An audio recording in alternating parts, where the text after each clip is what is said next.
Sahabat Kompas.com, dinasti politik Marcos kembali ke puncak kekuasaan Filipina selang 36 tahun setelah digulingkan melalui revolusi kekuatan rakyat.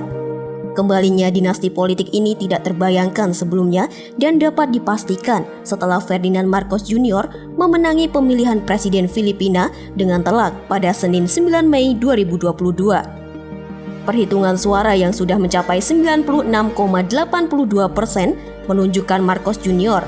yang akrab dipanggil Bongbong unggul jauh dengan 59,76% suara. Di mana pesaing terdekatnya yaitu Wakil Presiden Leni Robredo hanya didukung 28,4% pemilih.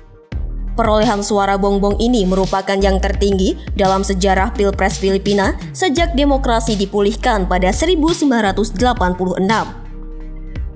Bongbong, putra mantan diktator Ferdinand Marcos, akan kembali ke Istana Kepresidenan Malacanang, tempat ia tinggal semasa ayahnya berkuasa dari tahun 1965 hingga 1986. Kemenangan Bongbong menjadi puncak klimaks dan rehabilitasi politik klan Marcos yang dipimpin oleh Imelda Marcos, mantan ibu negara dan istri Marcos senior. Dinasti Marcos memiliki reputasi politik yang kontroversial, di mana Marcos senior memerintah Filipina dengan tangan besi.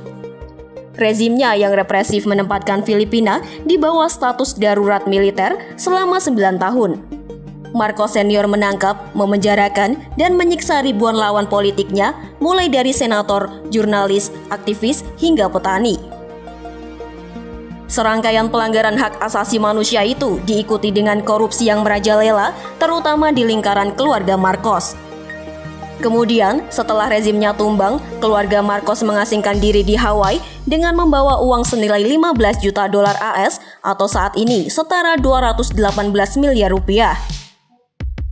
Kemudian membawa lebih dari 400 perhiasan mahal termasuk mahkota emas, 3 tiara bertahtakan berlian, 60 kalung mutiara, dan rubi Burma bernilai 290 ribu dolar AS atau kini setara 4,2 miliar rupiah.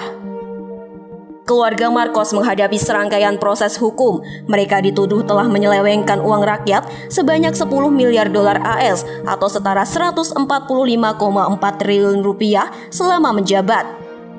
Namun, tidak ada satupun anggota keluarga Marcos yang tersentuh proses hukum hingga saat ini.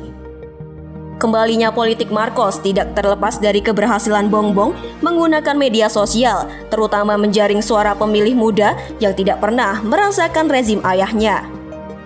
Ia kerap menyebut masa pemerintahan ayahnya sebagai masa keemasan Filipina yang ditandai dengan stabilitas politik, kesuksesan ekonomi, dan pembangunan infrastruktur besar-besaran.